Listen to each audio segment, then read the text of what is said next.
Okay, now is the getting the panel secured back in.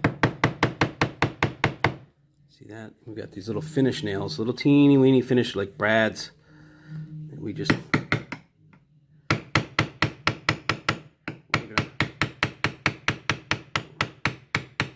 because the idea is you want this to be pressed down. See the little brad right there? You can see we put them in there in lieu of the nails, or I mean of the staples. These will hold nice and tight. They have a little head on them, so they'll press down, keep them nice and pressed in here. That way the panel will be pressed in nicely, and then we'll go back with a cork strip. This is cork and rubber, like you can see that piece there. Or we'll do some, down there there's some rubber weather stripping. Kind of see it on the end there. Whoops, and it's adhesive backed, and that's thick enough that when we compress this and when we put the next panel on and we put it right here, it will fill any gap. It'll be right here actually, and it'll conform or fill any gap on the way down.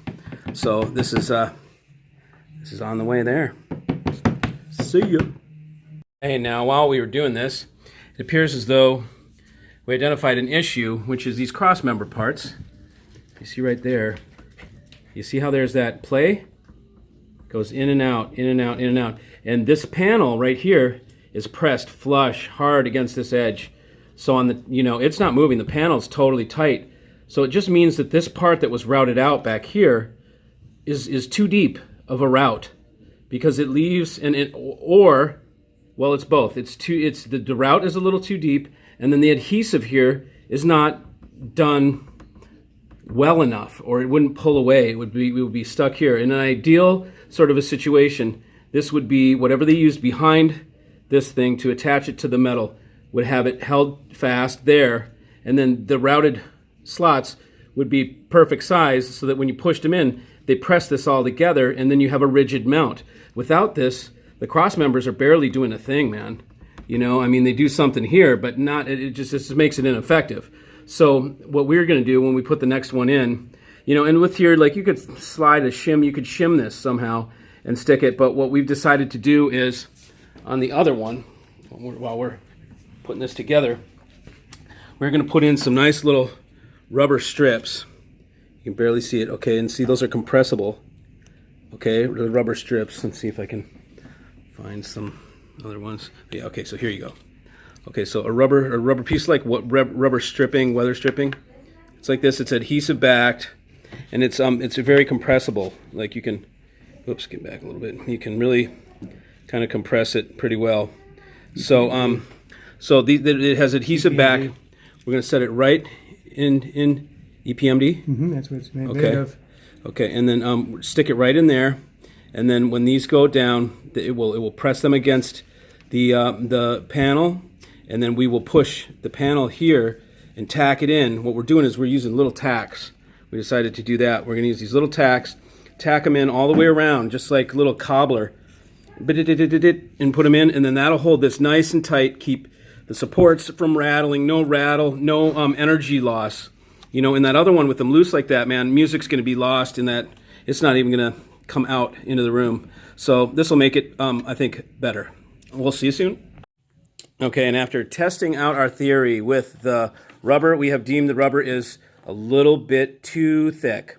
We can tell because when we press on either side, we can get a little fulcrum action, and we can see it press down further here and on here, but it's as tight as it's going to get here.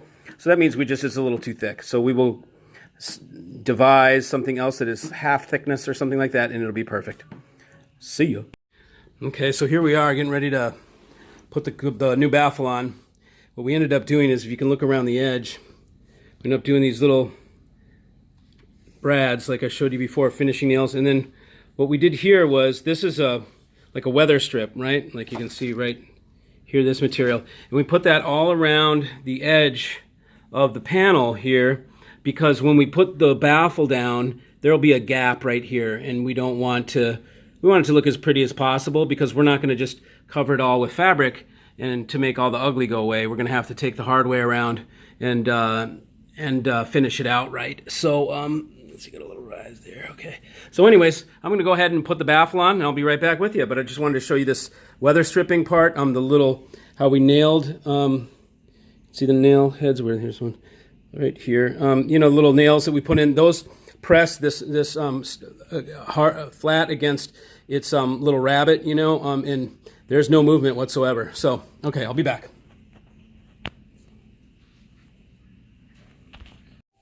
Okay, welcome back to OCD Hi-Fi Guy. And look at that there. There is a Maggie 3.7 into a frame, into my frame baffle that we put together here. We think it's going to be a better design all around and sound better and look better. So it's not complete yet. What we're looking at is just the panel here. And to show you how it's done, I went ahead and the Maggie has these holes in its baffle. The Maggie baffle is right here on the back, right? So here's the Maggie baffle. Here's the new baffle that we put on. So we put these through, and then I put them through, and I cranked them down with a, see right there, with a nut and a washer and everything.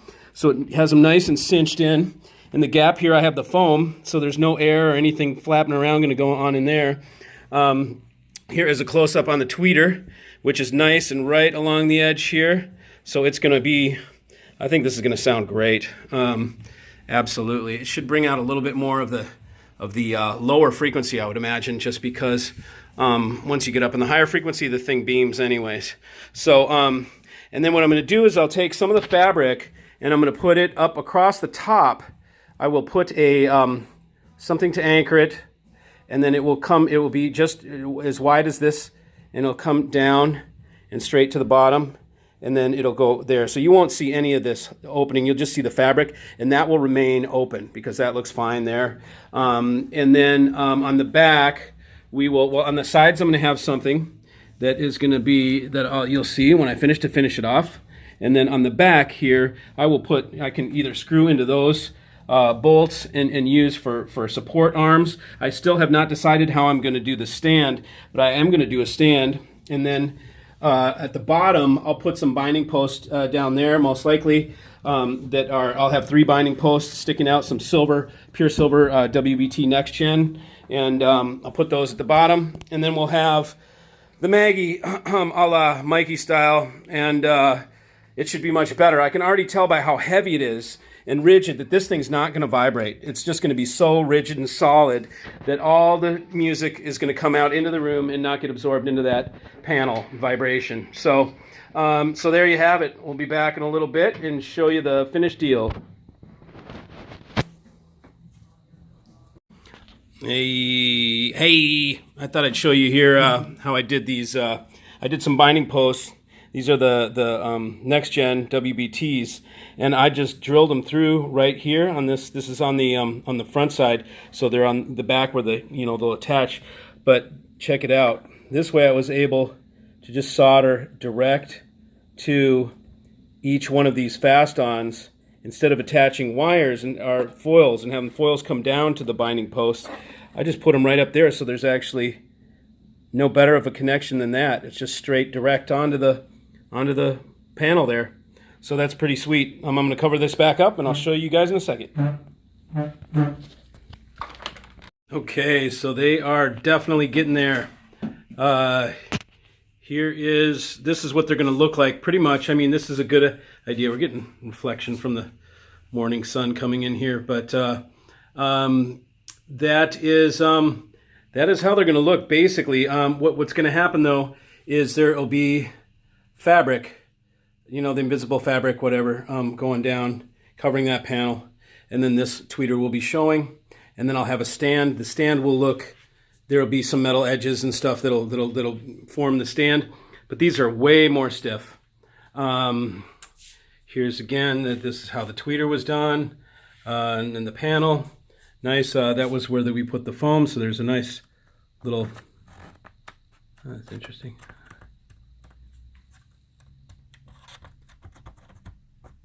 Huh. It's weird.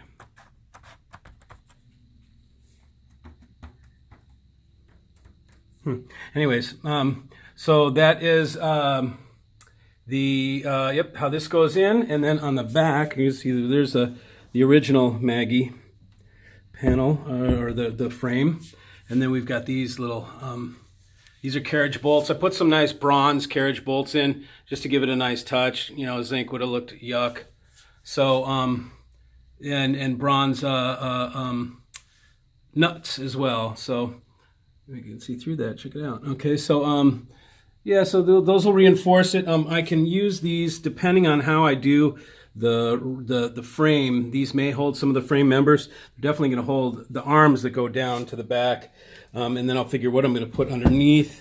I've actually tried these things before where I just put a spike, like one spike under here and one spike under here, and then drop the panel onto the carpet or whatever, and it just pokes through, and it actually couples the panel really nicely to the floor. But then I'd have to figure out how to make my skids go back or whatever. You know, it's kind of it's not a complete solution, but it was cool to start with. So anyways, so that is how they are, where they sit right now. So and it's Exponent time, so I'm out of here, and I'll come back after the weekend and get back to these puppies. But for now, next time you see me, it'll be in Chicago. All right, see you.